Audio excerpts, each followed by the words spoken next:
ஆனா இந்த மகரத்தான் வழக்குடையான் அத்தனை வழக்குகளையும் பார்த்துருவோம். கோர்ட்டா பார்க்கலாம், போலீஸ் ஸ்டேஷனா பார்க்கலாம், பஞ்சாயத்தா பார்க்கலாம், குடும்பத்துல பிரச்சனையா பார்க்கலாம். எவ்வளவு அடிச்சாலும் தாங்குறான், இவன் நல்லவன் சொல்றாங்களா, அந்த வார்த்தைக்கு கரெக்டான மேட்சிங் பாயிண்ட் யாருன்னா மகர ராசிக்காரன் தான். ஏன்னா அவ்வளவு அடிபட்டு நொந்து நூலாகி நூடுல்ஸ் ஆகி எல்லா வித அவமான அசிங்கங்களையும் தாண்டி வரக்கூடிய ஒரு தைரிய ஸ்தானாதிபதி யாருன்னா மகர ராசி. இந்த மகர ராசிக்கு துணை இணை அப்படின்னு பார்க்கறோம் அப்படின்னா எப்பொழுதுமே துணையால ஒரு சாட்டிஸ்ஃபேக்ஷன் ஆகவே முடியாது. என்ன சார் இப்படி சொல்லிட்டீங்க, இவ்வளவுதான் புகழ்ந்தீங்க, எல்லா வித பாவமும் எங்களுக்கு தான் வரணுமா? அட்லீஸ்ட் 7ஆம் இடம் மனைவி கணவன் அப்படின்ற ஒரு அதுலேயும் ஒரு ரெஸ்பான்சிபிள் கிடைக்காதா அப்படின்னா அவ்வளவு எளிதாக உங்களுக்கு அந்த இடம் உங்களுக்கு ஒரு ஃபுல்ஃபில் தராது ஆரம்ப காலகட்டத்தில்.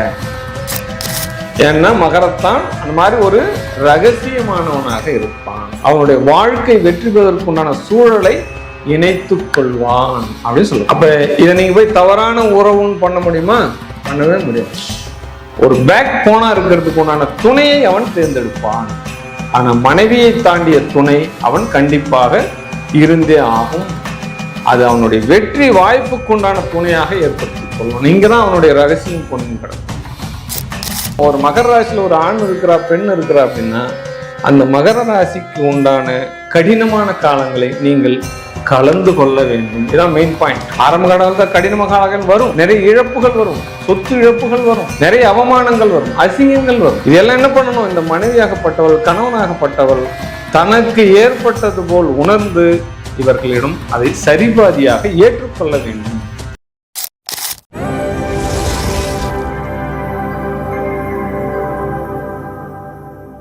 அன்பு நண்பர்கள் அனைவருக்கும் வணக்கம். வாழ்க வாழ்க வாழ்க வளமுடன். நான் உங்கள் டாக்டர் ஓம் சக்திராஜ். இன்னைக்கு என்ன பார்க்க போறோம் அப்படின்னா, உலகத்தில் உள்ள அத்தனை விஷயங்களுமே இன்னைக்கு மீடியாவை தொட்டோம் அப்படின்னா யாராவது ஒருத்தவங்களோட மேல அலிகேஷன், திருமணம் சார்ந்த திருமணத்தை மீறிய உறவுகள் அப்படின்ற டாபிக்ல தான் இப்ப நம்ம பேச போறோம். எதனால இப்படி எடுக்கிறோம் அப்படின்னா, இன்னைக்கு எந்த விஷயங்கள் அதிகமா போக்கஸ் பண்ண போதோ அது சம்பந்தப்பட்ட விழிப்புணர்வுகள் மக்கள் மனசுல இருக்கணும் அப்படின்றதுக்கு தான் நம்ம இந்த ஒரு சப்ஜெக்ட் கொடுக்கிறோம். அப்ப திருமணத்தை மீறிய உறவுகள் எதனால வருது, அந்த ஜோதிட அமைப்புகள்லாம் எப்படி இருக்கும், அப்ப ஜோதிட அமைப்புகள் எந்த கிரகங்கள் இணைவுகள் இருக்குது பார்வை பெறுது, எந்த காலகட்டத்துல அவங்களுக்கு இந்த திருமணத்தை மீறிய தொடர்புகள்லாம் கிடைக்கும். அப்போ ஒரு திருமணத்தை மீறிய உறவுகள் இருக்குது அப்படின்னா அதனால குடும்பம் எப்படி சிதைந்து போகுது, எவ்வளவு பிரச்சனைகள் வருது. அப்போ இந்த உறவுகள் இன்னைக்கு ரொம்ப பலவீனப்படுத்துதா இல்லை எல்லாமே சாதாரணமா கையாளுறாங்களா, இதற்கான கிரக சூழ்நிலைகள் என்ன, அப்படி இந்த மாதிரி விஷயங்கள் இருந்தால் கூட ஒரு குடும்பத்துல கொலை குற்றங்கள் இந்த மாதிரி நிறைய போகுது. ஆமா, இந்த உறவுகள் அப்படின்ற ஒரு விஷயத்தை எடுத்துட்டு அந்த குடும்பத்துல கொலையே நடக்கக்கூடிய சூழ்நிலைகள் கூட வருது. இன்னைக்கு நியூஸ் பேப்பர் எடுத்தோம் அப்படின்னா முக்கிய செய்திகளாகவே இதுதான் வருது. அப்ப யூடியூப்பை நம்ம டச் பண்றோம் அப்படின்னாலே 90% நியூஸ்கள் பார்த்தோம் அப்படின்னா இந்த அலிகேஷன், திருமணத்தை மீறிய உறவுகள், கள்ள தொடர்புகள், இந்த மாதிரி விஷயங்கள் தான் மெயினா ஃபோக்கஸ் பண்ணப்படும். அப்ப இந்த விஷயங்கள் வருவதற்கு உண்டான கிரகமே என்னன்னா கர்ம கிரகங்கள் அப்படின்னு சொல்லப்படுது. அப்ப கர்ம கிரகங்கள் அப்படின்னு சொல்லப்படுது இந்த ராகு கேதுக்கள். இன்னைக்கு ராகு தான் இந்த உலகத்தை இயக்கின்னு இருக்குது, இந்த மீடியா துறையை. அப்படிப்பட்ட இந்த ராகு பொய்களும் பித்தலாட்டங்களும் கலந்த இந்த உலகத்துல நீங்க எப்படி ஜாக்கிரதையா இருக்கணும்? செல்போன் தான் ராகு. அப்ப இந்த மீடியாக்கள் வரக்கூடிய இந்த நியூஸ்கள் பார்த்தோம் அப்படின்னா ஒரு 5 வயசு பிள்ளையில இருந்து 90 வயசு நபர் வரைக்குமே இன்னைக்கு செல்போன் இல்லாத நபர் கிடையாது.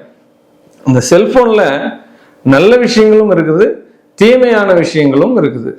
அப்ப நாம பார்க்கக்கூடிய கோணங்கள் நன்மையாக இருந்ததுன்னா நல்ல செய்திகள் இந்த பிரபஞ்சம் நமக்கு ஆட்டுவிக்கும். அப்ப ஒரு விஷயத்துல நம்ம என்ன டச் பண்றோம், அப்ப கிரகங்களை நம்ம எப்படி மாத்தி அமைச்சிக்க முடியுமான்னா அதெல்லாம் முடியாது. அப்ப நமக்கு தீமை செய்யக்கூடிய கிரகங்கள் என்னன்னு நம்ம தெரிஞ்சிட்டோம் அப்படின்னா அந்த கிரகங்களுக்கு உண்டான பரிகார விதங்களை நம்ம வாழ்க்கையில மேற்கொண்டு நம்முடைய வாழ்க்கையை நன்மைப்படுத்துறதுக்கு உண்டான ஒரு வீடியோ மேக்கிங் தான் இந்த வீடியோ. ஏன்னா கேம் சேஞ்சர் ஆன்மீக நேயர்கள் நிறைய வீடியோக்களை பார்த்துட்டு நிறைய கருத்துக்கள் சொல்றீங்க. பட் எல்லா கருத்துக்களும் எங்களை ஊக்குவிக்கும் வண்ணமாக தான் இருக்கு. இன்றைய காலகட்டத்தில் மாணவ செல்வங்களாகட்டும், சிறு குழந்தைகளாகட்டும், இந்த பாலியல் வன்முறைகள், இந்த கலாச்சார சீர்கேடுகள் இதனால நிறைய இந்த உலகம் வந்து சீரழிந்து போகக்கூடிய ஒரு சூழ்நிலை இருக்குது. அதனால உங்களுடைய குடும்பத்துல உங்களுடைய பிள்ளைகளுடைய ஜாதக அமைப்புகள் நான் சொல்லக்கூடிய இந்த கிரக அமைப்புகள்ல இருந்தது அப்படின்னா நீங்க இப்பவே ஒரு விழிப்புணர்வாயி அதுக்கு பரிகார நிவர்த்தி செய்கிற கோயிலுக்கு நீங்க போறீங்க அப்படின்னா ஆரம்ப காலகட்டத்திலே இதெல்லாம் நீங்க பண்றீங்கன்னா பெரும் பாதிப்புகள் இருந்து உங்க பிள்ளைகளை நீங்க காக்கலாம். உங்களுடைய மனைவி கணவனோடு சேர்ந்து சந்தோஷமாக வாழ்க்கையை அமைத்துக் கொள்ளலாம். உழைப்பிற்கு வித்தான வாழ்க்கை நெறிமுறையின் அத்தனை வலிகளையும் வேதனைகளையும் கடந்து தன்னுடைய வாழ்க்கையினுடைய வரலாறுகளை படைக்கக்கூடிய மகர ராசி அன்பர்களே, அந்த மகர ராசிராசிகள் மட்டும் ஸ்பெஷல் எப்பயுமே. ஏன்னா அவனுடைய ஆரம்ப காலகட்ட பாதைகள் பார்த்தோம் அப்படின்னா கடினமான பாதைகள், முள் பாதைகளை தாண்டி என்ன சொல்லலாம், ஏதாவது வேற ஏதாவது கொடூரம் இருந்தா கூட அந்த வார்த்தைகள் நம்ம சொல்லலாம். அந்த மாதிரி ஃபீல்டு கடக்கக்கூடிய நபர்கள் எப்பயுமே என்ன பண்ணோம்னா இந்த மகர ராசி. ஆனா இந்த மகரத்தான் வழக்குடையான் அத்தனை வழக்குகளையும் பார்த்துருவோம். கோர்ட்டா பார்க்கலாம், போலீஸ் ஸ்டேஷனா பார்க்கலாம், பஞ்சாயத்தா பார்க்கலாம், குடும்பத்துல பிரச்சனையா பார்க்கலாம். எவ்வளவு அடிச்சாலும் தாங்குறான், இவன் நல்லவன் சொல்றாங்களா, அந்த வார்த்தைக்கு கரெக்டான மேட்சிங் பாயிண்ட் யாருன்னா மகர ராசிக்காரன் தான். ஏன்னா அவ்வளவு அடிபட்டு நொந்து நூலாகி நூடுல்ஸ் ஆகி எல்லா வித அவமான அசிங்கங்களையும் தாண்டி வரக்கூடிய ஒரு தைரிய ஸ்தானாதிபதி யாருன்னா மகர ராசிக்காரன். பொறுமை உங்களுக்கு என்னைக்கும் வீண் போகாது, அதுல மாற்று கருத்தே கிடையாது. நான் இருக்கிறதே வேஸ்ட்பா, ஏதாவது ஜீவனை விட்டுடலாம், செத்தே போயிடலாம், இந்த அளவுக்குலாம் என் வாழ்க்கையில் நடக்குது அப்படின்னு சொன்னவங்க கூட எல்லாத்தையும் மாறி மிகப்பெரிய ஒரு தலைவனாக வரக்கூடிய ராசி, பல பேருக்கு ஆலோசனை சொல்லக்கூடிய ராசி, தன்னுடைய வாழ்க்கையில் ஏற்பட்ட வழி பிறருக்கு நடக்கக்கூடாதுன்னு ஒரு சமுதாய பணிகள் இருக்கக்கூடிய ராசி யாருன்னா மகர ராசி தான். இந்த மகர ராசிக்கு துணை இணை அப்படின்னு பாக்குறோம் அப்படின்னா எப்பொழுதுமே துணையால ஒரு சாட்டிஸ்ஃபேக்ஷன் ஆகவே முடியாது. என்ன சார் இப்படி சொல்லிட்டீங்க, இவ்வளவுதான் புகழ்ந்தீங்க, எல்லா வித பாவமும் எங்களுக்கு தான் வரணுமா? அட்லீஸ்ட் 7ஆம் இடம் மனைவி கணவன் அப்படின்ற ஒரு அதுலயும் ஒரு ரெஸ்பான்சிபிள் கிடைக்காதா அப்படின்னா அவ்வளவு எளிதாக உங்களுக்கு அந்த இடம் உங்களுக்கு ஒரு ஃபுல்ஃபில் தராது. ஆரம்ப காலகட்டத்துல நிறைய லாஸ் ஆஃப் பேமெண்ட் வரும். கணவன் மகர ராசியா இருந்தா மனைவியால் எந்த பிரயோஜனமும் ஆரம்ப காலகட்டத்தில் கிடைக்காது. அதை நீங்கள் ஏற்றுக்கொண்டுதான் ஆக வேண்டும். இவர் ஓடுவார், ஆடுவார், பாடுவாரு, இதுல சம்பாதிக்கலாம், அதுல சம்பாதிக்கலாம், அப்படி பண்ணலாம், இந்த பிசினஸ் பண்ணலாம், ஒரு 10 மேக்னெட் பவர் உள்ள டேர்னிங் பாயிண்ட் கொண்டாந்து இப்படி எடுத்து போட்டாலும் ஒரு அணுவும் அசையாத ஒரு இணையாக அந்த ஜோடி உட்காந்துட்டு இருக்கும். என்னப்பா நான் இவ்வளவு உழைக்கிறேன்னு எனக்கு ஏதாவது ஒரு ஐடியா கொடுக்க கூடாதா, ஏதாவது ஒரு சம்பாதியத்துக்கு நீ என்ன கொஞ்சம் ஒத்துழைக்க கூடாதுன்னா, நீ எங்கேயாவது போய் உழு, எங்கேயாவது போய் ஏந்துரு, எங்கேயாவது அடிபடு, எனக்கு சாப்பாடு போட்டுரு அப்படின்ற மாதிரி விஷயத்த வந்து அந்த 7ஆம் இடம் சொல்லும். அதெல்லாம் மீறி தான் நீங்க போய் ஆகணும். ரெண்டாவது விஷயம் என்னன்னா, ஒரு ஃபுல்ஃபில் அடையவே முடியாது. உங்களை மாதிரியான நபர்கள் கண்டிப்பாக மகர ராசிக்கு இணையான நபர்கள், அதாவது துணை இருக்குது அப்படின்னா இணை ஒன்று இருக்கும். ஆனா இணை எப்படி இருக்கும்ன்ற விஷயத்த நான் இன்னைக்கு சொல்றேன், நல்லா புரிஞ்சுக்கோங்க. அவர்கள் இணையாக ஏற்படுத்திக் கொள்வது தன்னுடைய வலிமையை வாய்ப்புகளையும் பிரகாசப்படுத்திக் கொள்ள ஏற்படுத்திக் கொள்வார்கள். ஆமா, ஏன்னா இவங்க நினைப்பாங்க பல தொழில் பண்ணணும், பல பிசினஸ் பண்ணணும், ஒரு நிறைய விஷயங்கள் பண்ணணும் அப்படின்னு நினைக்கிறச்ச அதே மாதிரி துணையை நினைக்கும் போது அவங்களுக்கு அமையாது. இவங்களுடைய அமைப்புகள் வேறு எந்த பெண்மணி கிட்ட இருக்குதோ, இந்த மாதிரி விஷயங்கள் யாரு இருக்காங்களோ அவங்களோட பார்ட்னராக சேர்த்துக் கொள்வார்கள். அது லைஃப் பார்ட்னர்னும் சொல்ல முடியாது, பிசினஸ் பார்ட்னர்னும் சொல்ல முடியாது. ஏன்னா மகரத்தான் அந்த மாதிரி ஒரு ரகசியமானவனாக இருப்பான். அவனுடைய வாழ்க்கை வெற்றி பெறுவதற்குண்டான சூழலை இணைத்துக் கொள்வான் அப்படின்னு சொல்லுவான். அப்ப இதை நீங்க போய் தவறான உறவுன்னு பண்ண முடியுமா? பண்ணவே முடியாது. ஒரு பேக் போனா இருக்கிறதுக்கு உண்டான துணையை அவன் தேர்ந்தெடுப்பான். ஆனா மனைவியை தாண்டிய துணை அவன் கண்டிப்பாக இருந்தே ஆகும். அது அவனுடைய வெற்றி வாய்ப்புக்குண்டான துணையாக ஏற்படுத்திக் கொள்ளும். இங்கதான் அவனுடைய ரகசியம் பொண்ணு கிடக்கும். இவன் ஏமாளியும் அல்ல, ஏமாறவும் மாட்டான். இவங்க போயிட்டு என்ன பண்ணுவாங்க, பிற இடத்த விட்டும் கொடுத்துட மாட்டாங்க, எல்லாத்தையும் இழந்துட மாட்டாங்க. பட் இவர்களுடைய போகக்கூடிய இடத்தையும் இவர்கள் உருவாக்குவார்கள். அப்ப தனக்கு கிடைக்காத ஒன்று இன்னொருவருக்கும் கிடைக்கணும், நாமளும் அதில் வளமையாக வேண்டும் என்ற எண்ணம் மகர ராசிக்கு இருக்கும். இவங்களை கேட்டா அதுக்கு ஒரு தத்துவமே சொல்லுவாங்க. நீங்க உடனே கேட்டு பாருங்க, என்னப்பா நீ உனக்கு கல்யாணம் ஆயிடுச்சு, மனைவி இருக்கிறா, நீ இன்னொரு இடத்த போயிட்டு எல்லாத்தையும் சம்பாதிக்கிற போற வர அங்க கொடுக்குறேன்னா, இல்ல இல்ல